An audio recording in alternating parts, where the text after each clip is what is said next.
Yung mga body, itong CN A51 natin, ito yung para sa supply ng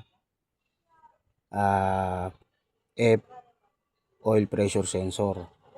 Yung tapos ito naman yung sa R sa pressure sensor din. Ito naman yun. So wala tayong 5 volts dyan.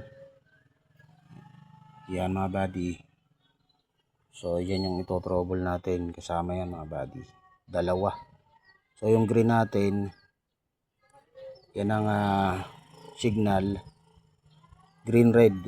Tapos yung white black natin, YB, yan yung 5 volts natin. Tapos black ground. Okay mga body.